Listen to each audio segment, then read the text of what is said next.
We are the nerds of a nation. We are the nerds of a nation. We are. The Walking Dead, Issue 2. Hello and welcome, brothers and sisters of the Nerd Nation.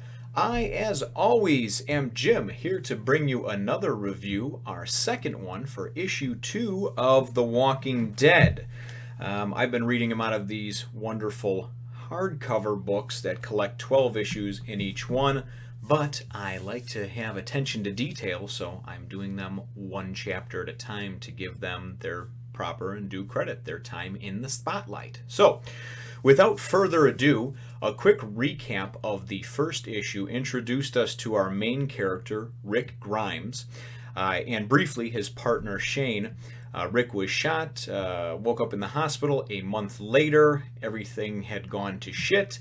He encountered some of the zombies and then went to go and find his house had been ransacked and cleaned out, was hit in the head by a small boy with a shovel.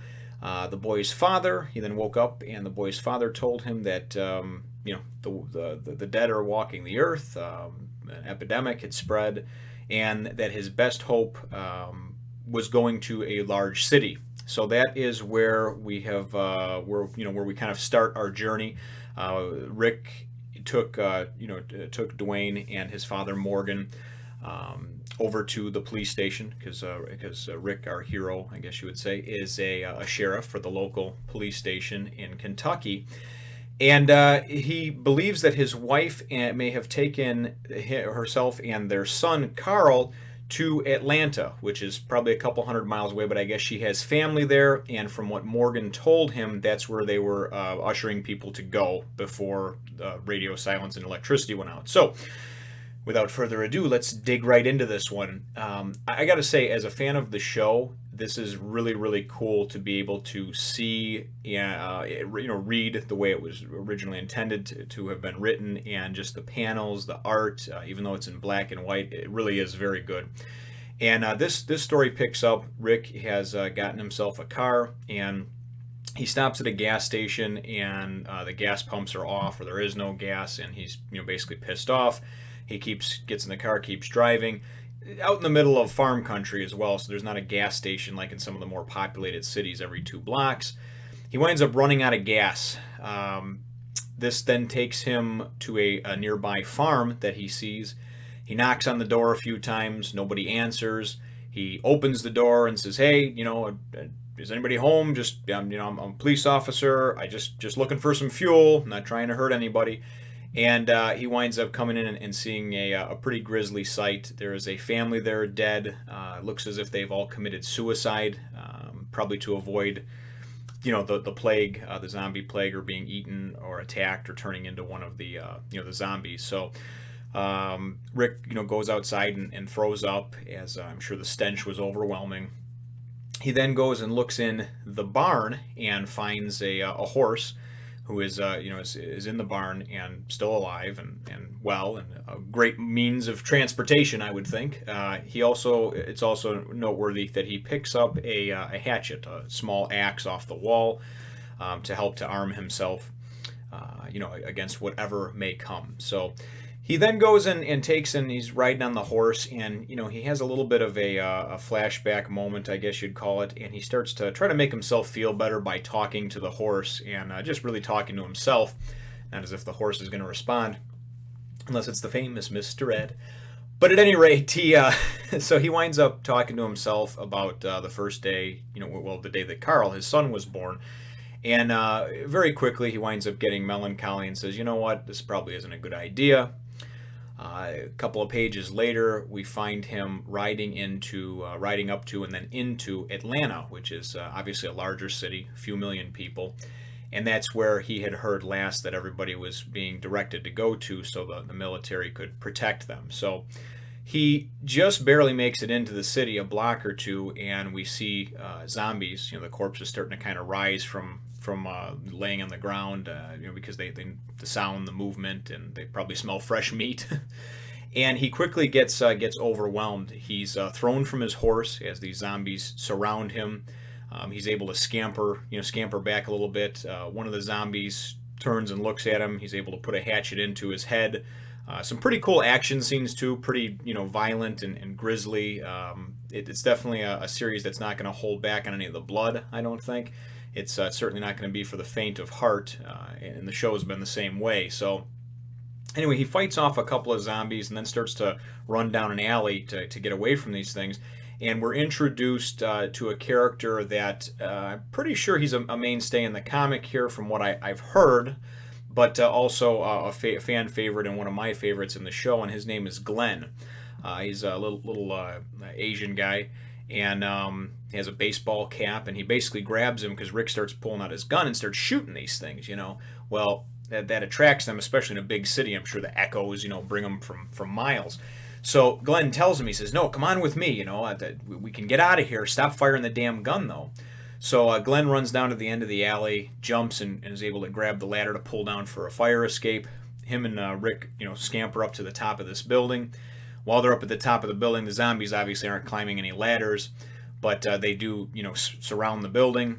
And Glenn goes in and says, okay, he just jumps across to another building, probably a 5 or 6 foot gap. And Rick says, no way, man, I'm not doing that. And Glenn says, listen, all these buildings are inhabited with these things, and you attracted a bunch of them that are all around this building that we're on now, so we have to go and move and get out of this area and then kind of sneak down, and I know a way out. It's not very far. So, and now keep in mind too, Rick's got this duffel bag with, a couple of guns in it and, whatever else he might have, I don't know. So Rick winds up going and jumping across, just barely makes the jump. If Glenn didn't help him, he probably would have fell. And Glenn says, you idiot, why the hell didn't you throw the bag over first? And, Rick says, yeah, now you tell me. So Rick's still kind of befuddled because he thought that Atlanta was the place to go, where everybody was holed up. So he's asking Glenn as they're moving through and they're running, he says, what the hell, man? What's going on here? And Glenn goes, the city, everybody was kind of herded into the city, and everything spread so quickly with the infection here. One bite from one you turn. Basically the whole city was taken over in a week, from these zombies. So Rick is, of course, very upset by that. This is where he presumes his wife and son to have gone. Him and Glenn, and they're having this conversation, kind of while they're on the way out of town. And it's worth noting as well too that Rick, he's still very new to this. He just woke up in the hospital like yesterday. Okay. So, and Glenn even says, where the hell have you been, man? And he says, I was in a coma. Glenn says, really? And he says, well, yeah, I was. I was out for, the last month or whatever. So Glenn then starts to understand, I guess, a little bit why Rick isn't really paying attention to his surroundings and doesn't really understand how these things move, because Glenn even tells him, he says, listen, they're pretty slow. If we can get out ahead of them, get some distance between us, we'll be fine. So they wind up getting to the edge of town and getting off into the woods. And Glenn winds up talking a little more with Rick and gives him the rundown like I was just talking about the city, what's happening with these things. And he says, listen, there's a camp that I'm with that's outside of town a little bit over here. And Rick says, that's safe in the middle of the woods? And he says, well, we've got some vehicles and, take turns keeping watch. But basically we figured this was going to be the best place to go. We were latecomers coming into Atlanta, and it had already been overrun. But we figure when the government does get this shit sorted out, now they're still relying on the government, to go and figure this thing out, that this will be a good place to be, because they're going to, come into and probably check on and try to regain order in these large cities first. So solid plan, I guess. Well, Rick is still, of course, pretty upset because he thinks there may be a slim chance that his wife and son, may have gone somewhere else or whatever, whatever the case may be, but he's certainly pretty broken up. I know from being married and having kids myself, waking up from a coma, that would be certainly my first and foremost concern, where my wife and kids were. Having no way to get in touch with them or no way to really know where they are has got to be gut-wrenching. So the chapter ends shortly after that, or the issue, I should say. And shortly after that, Glenn and Rick walk up on this survivor camp. And as they walk up on the camp, we're treated to a nice panel, and probably one of the few positive moments that we'll see in this dark and dreary outlook of a dystopian, future where everyone 99% of the population has died. And the thing that we're treated to is Rick's wife Lori. We see her for the first time, as well as his son Carl. Both see Rick and come running into his arms. So it's definitely a very nice feel good moment. And as I said, it was just even in the show when I saw it, I didn't expect him to find them that soon. And I don't know if this was something that was originally done because when Robert Kirkman wrote it, maybe he didn't know if this was going to go over very well, and he didn't know if it was going to be more of a mini series. I'm really not sure what the background is to it, but what I do know is that I really thought that the whole takeaway of him not having his family and looking for them was going to be a longer journey. Certainly, I'm not unhappy that he did find his family and was reunited with them. Just like I said, it just seemed like it happened awfully quick. So, all in all, it was a very fun issue. We were introduced to a couple of new characters, and I really can't wait to dive into the next one. Let me know what you think, brothers and sisters, in the comments down below. Leave a like if you think, if you like it and you think I've earned it, and subscribe if you haven't done so already. And I certainly hope that you enjoy this series and that it maybe brings some new readers into the fold. It really is a great show, and from what I've heard, just a fantastic read. The artwork is nice, and I hope you decide to take this journey with me. So we'll catch you in the next one, Nation. Thank you, brothers and sisters, as always, for watching my videos, subscribing, liking, commenting. Feel free to take a look at some of the other videos that I have up here, and subscribe if you haven't already. Spread the word and bring others into the Nerd Nation, and we'll catch you in the next one.